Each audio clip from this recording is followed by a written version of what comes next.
This program includes dramatic reenactments of scenes which depict real events and contains material which is intended for George W. Bush. Welcome to the show. We have the best intelligence in the world. We could stop anything we want to stop. Estimates of the dead now total more than 13,000. Casualties in a new kind of billion-dollar business. Even more menacing, the CIA are trying to take over the government. It's funny. Americans are asking, who attacked our country? The evidence we have gathered all points to a collection of loosely affiliated terrorist organizations. This group and its leader are linked to many other organizations in different countries, including... The Bush family has had extensive business ties to Middle East geopolitics.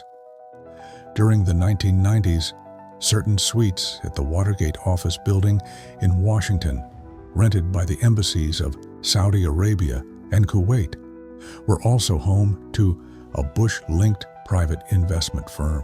The company, called the Kuwaiti American Corporation, was the parent company of a security company called Securacom, which went public on September 11, 1997.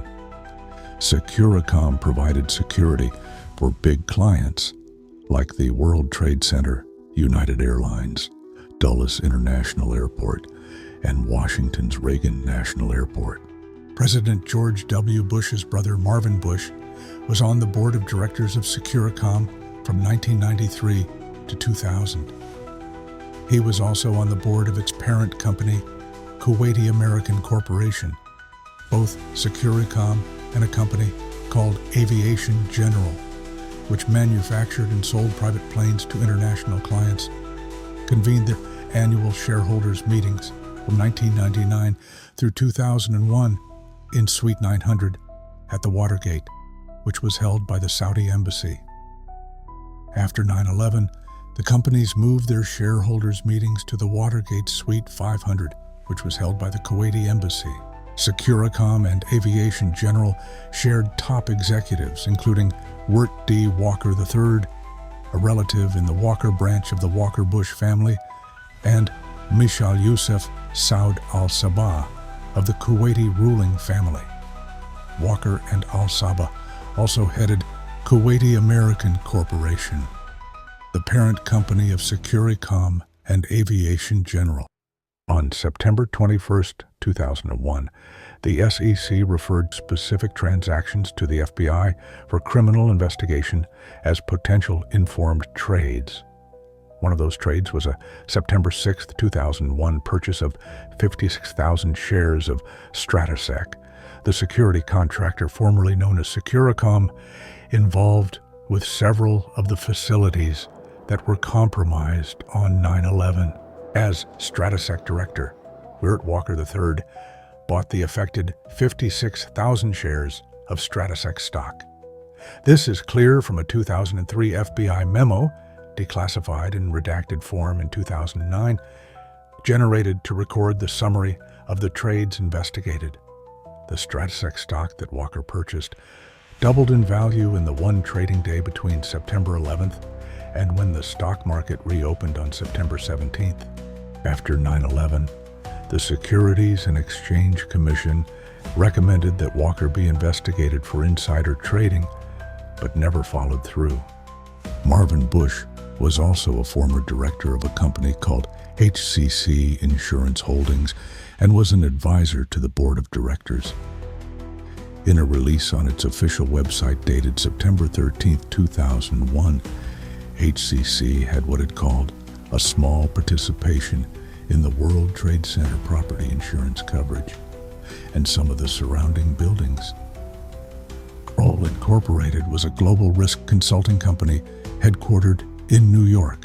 The company expanded beyond private investigation and security services into all areas of corporate risk mitigation, including background screening, business intelligence, market intelligence, forensic accounting, electronic discovery, and data recovery.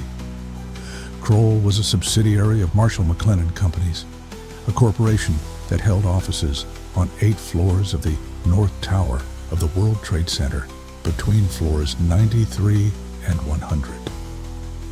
When an aircraft crashed into the building as part of the attacks, their offices composed the entire impact zone. After the 1993 World Trade Center bombing, Kroll was responsible for revamping security at the World Trade Center. Former FBI Special Investigator John O'Neill was hired to head the security at the World Trade Center complex in the weeks just prior to September 11, 2001. O'Neill was a top American anti-terrorism expert who worked as an agent specializing on Osama bin Laden. Frustrated by the level of cooperation from the Saudis, O'Neill purportedly vented to FBI Director Louis Freeh, who served from September 1993 to June 2001, saying they were blowing smoke up your ass.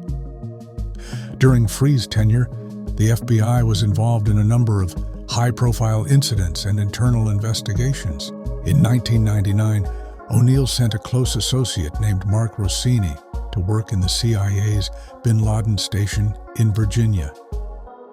O'Neill had a conflict with CIA Station Chief Michael Scheuer. O'Neill wanted Rossini to stay at the station and feed him information about what the CIA was doing at the Bin Laden station. Wanted Rossini out working in the field. Later, when the Bin Laden station learned that Bin Laden's associates Nawaf al-Hazmi and Khalid al-Mihdhar were headed to the U.S. with visas, Rossini attempted to alert O'Neill, but Michael Scheuer's future wife, CIA agent Alfreda Bukowski, purportedly blocked the message.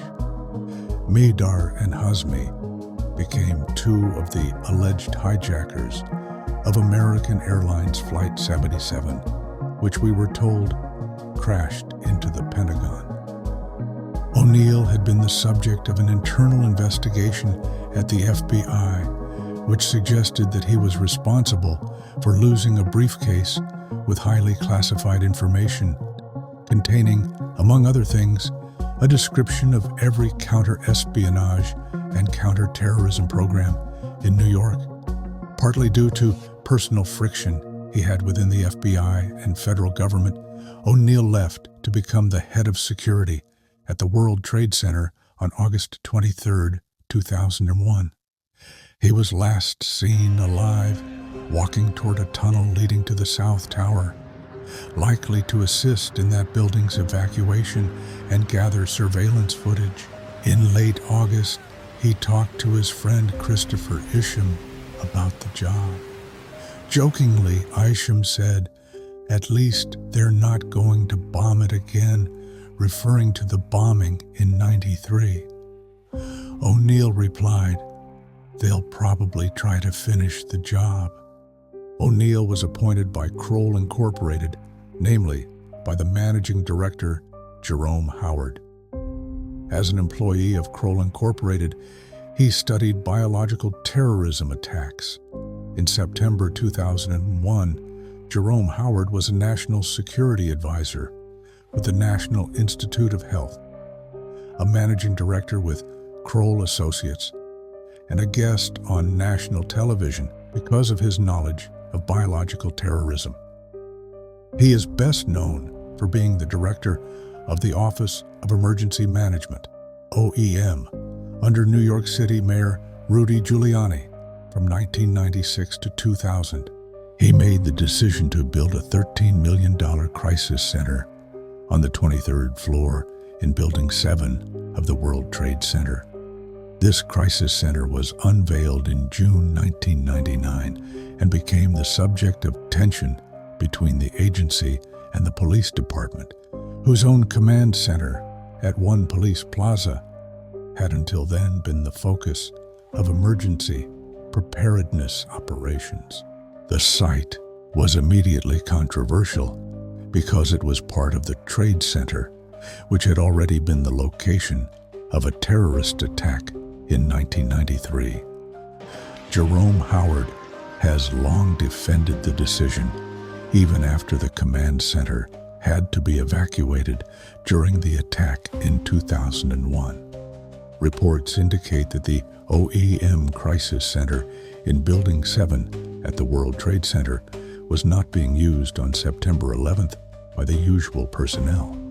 According to statements made by Mayor Giuliani, the center had been temporarily relocated to Pier 92 on Manhattan's west side due to a FEMA drill which was supposed to begin the next day.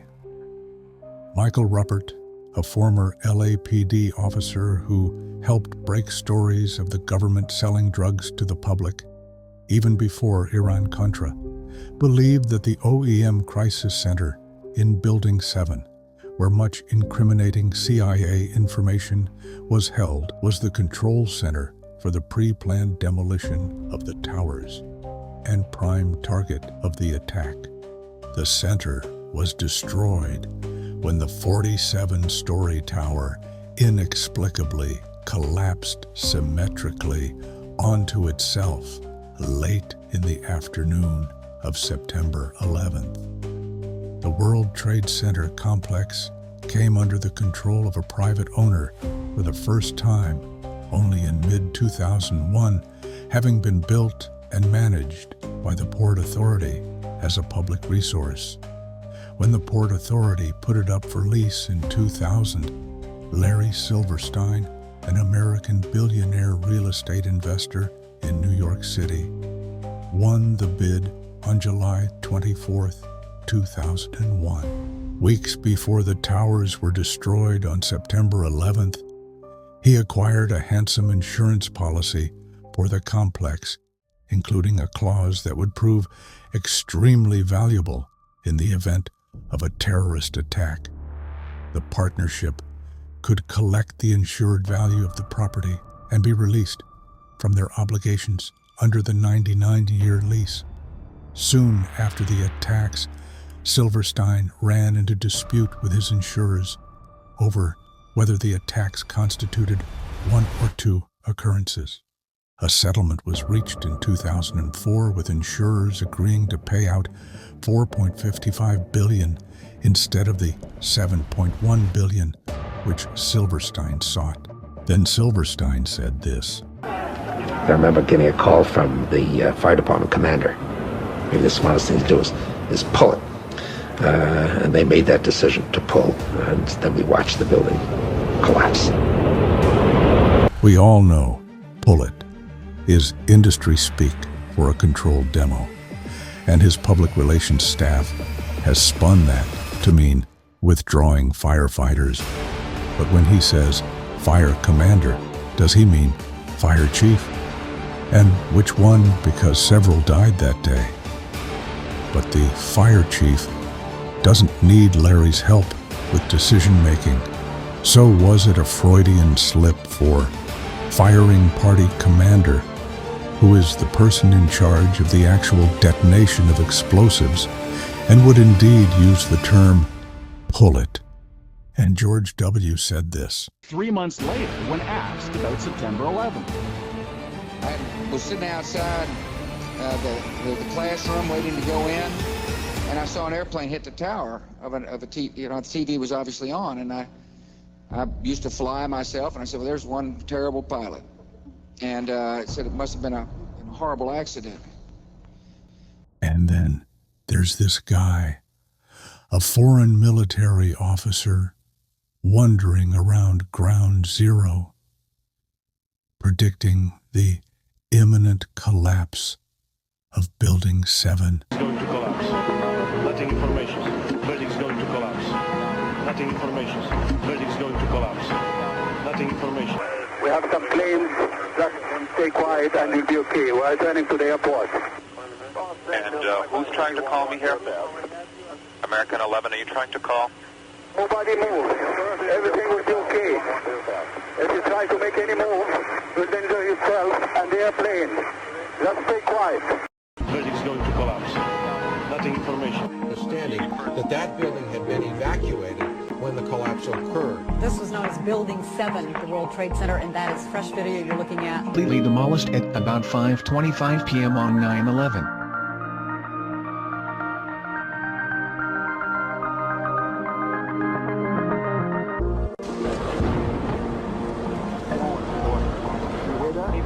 that building as we coming down.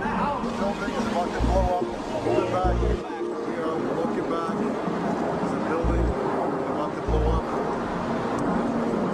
Did you know a passenger airplane can't fly 500 miles per hour at an altitude of 1,000 feet?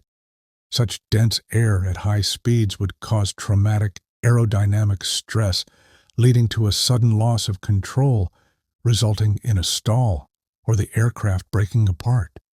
Unless you had a military plane or special aircraft which was designed for that type of thing. But hey, that's none of my business.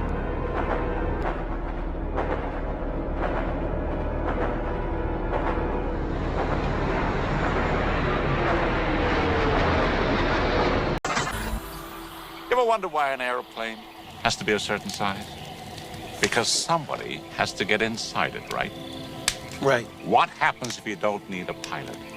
What happens if you just have remote control planes that carry deadly weapons? You saw it back there at the store. You saw those kids back there at the arcade. Those kids have better hand-eye coordination than any pilot you'll ever see. Little children can fly remote control planes. Patrick, it's only the weaponry that's missing. What difference does it make if it's real or false? It's all the same to them. It's all the same on the video screens. It's just another game to them. It's warfare without a concept. From here, we have a hijacked aircraft headed towards New York.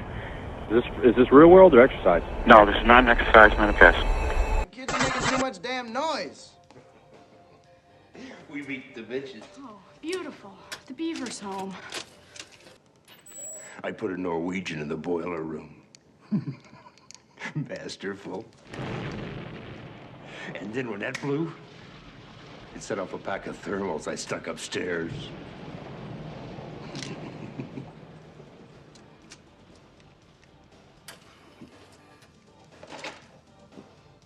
Now, some days it's great to be alive. Those goddamn red flares. Do you like your father? Never given the matter much thought.